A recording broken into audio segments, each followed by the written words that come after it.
नमस्कार साथीहरु, तपाईहरु हेर्दै हुनुहुन्छ टेक एनपीएल च्यानल र म पविन्द्र। साथीहरु, आज हामी एउटा यस्तो एप्लिकेसनको बारेमा कुरा गर्ने छौं जुन एप्लिकेसनको मद्दतले गर्दाखेरि तपाईहरुले चाहिँ तपाईको फोटो, तपाईं हरेक चीज तपाईको आफ्नो मोबाइलको क्यामेराको मद्दतले गर्दाखेरि तपाईले सजिलो तरिकाले प्रोफेसनल तरिकाले स्क्यान गर्न सक्नुहुनेछ। So without delay, let's begin.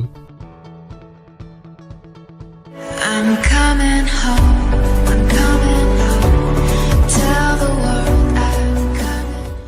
साथीहरु, यसको लागि हामीलाई चाहिँ एउटा एप्लिकेसनको आवश्यकता पर्छ जुन एप्लिकेसनको लिंक मैले तपाईहरुलाई अलरेडी डिस्क्रिप्सन बारमा दिइसकेको छु र तपाईलाई सजिलो तरिकाले प्ले स्टोरबाट डाउनलोड गर्न सक्नुहुनेछ र जस एप्लिकेसनको नाम रहेको छ अफिस लेन्स। हजुर, अफिस लेन्सको मद्दतले गर्दाखेरि तपाईले हरेक चीजहरुलाई सजिलो तरिकाले तपाईले आफ्नो मोबाइलबाट स्क्यान गर्न सक्नुहुन्छ र प्रोफेसनल तरिकाले। सो यो चाहिँ one of the best scanner रहेको छ र एकदमै फ्री, कम्प्लिटली फ्री एप्स हो र यो एप्सको मद्दतले गर्दाखेरि तपाईले हरेक कुराहरुलाई स्क्यान गर्न सक्नुहुनेछ। सो र साथीहरु, अब हामीले चाहिँ यसको इन्टरफेसहरुको बारेमा साथीहरु त्यसपछि तपाईहरुले यसलाई डाउनलोड गरेपछि तपाईलाई यस्तो खालको एउटा आइकन आउनेछ र तपाईले यसलाई चाहिँ डबल क्लिक या तपाईले डबल टच गर्नु होला। टच गरेपछि तपाईलाई यस्तो खालको एउटा इन्टरफेस आउँछ लोडिङको इन्टरफेस आइसकेपछि साथै त्यसपछि तपाईको चाहिँ क्यामेरा चाहिँ अन हुन्छ र क्यामेरा अन बित्तिकै तपाईले देख्नुहुन्छ तपाईले मैले चाहिँ डिफरेन्ट तरिकाको टिनोट राखेको छु र यसले चाहिँ तपाईले देख्न सक्नुभएको छ जुन लाइनहरु छ एउटा चाहिँ लाइनबाट यसले चाहिँ डाइरेक्ट सेट गर्छ। जस्तै म अहिले चाहिँ यो हाम्रो तलको एउटा बिजनेस कार्डलाई फोकस गर्न गइरहेको साथीहरु। जब तपाईले बिजनेस कार्डलाई फोकस गर्नुहुन्छ तपाईले कुनै पनि बिजनेस कार्डलाई तपाईले स्क्यान गर्दै हुनुहुन्छ तपाईले त्यसलाई देख्नुहुन्छ बिजनेस कार्ड, त्यसलाई तपाईले टच गर्नु भने त्यसले चाहिँ बिजनेस कार्डलाई मात्र फोकस गर्नेछ जुन तपाईले चाहिँ सजिलो तरिकाले अहिले देख्न सक्नुभएको छ।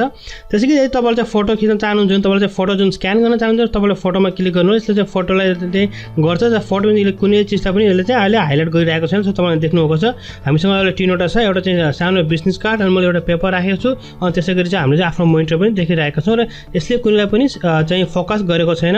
त्यसैगरी तपाईले चाहिँ डकुमेन्टमा चाहिँ क्लिक गर्नुहुन्छ, डकुमेन्टमा तपाईले क्लिक गर्नु, अब यो चाहिँ फोकस मोडमा जान्छ जुन तपाईले देख्नुहुन्छ यसले चाहिँ एक्ज्याक्टली त्यो डकुमेन्टलाई चाहिँ क्लिक गरेको छ साथीहरु।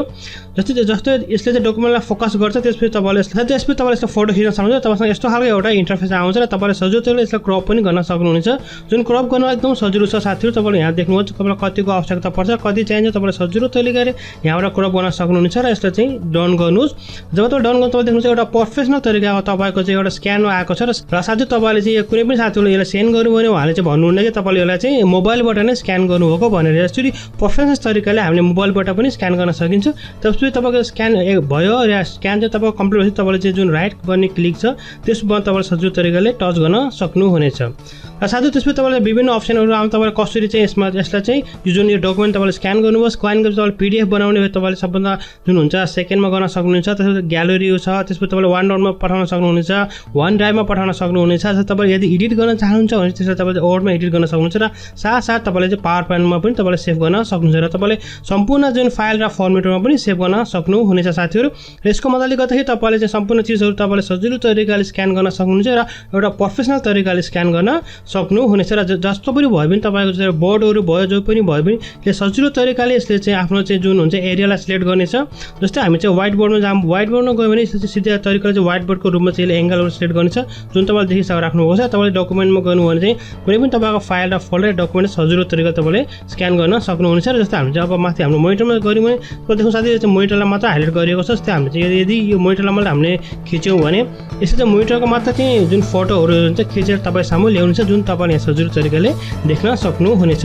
र साथीहरु, आजले यति नै। मलाई आशा छ तपाईहरुलाई आजको यो एप्लिकेसन मन पर्यो होला र यो भिडियो सम्बन्धी यदि तपाईसँग कुनै सल्लाह र सुझाव छ भने कृपया हाम्रो कमेन्ट सेक्सनमा कमेन्ट गर्न चाहिँ नभुल्नु। तबसम्मको लागि bye bye, take care, have a great and fun time.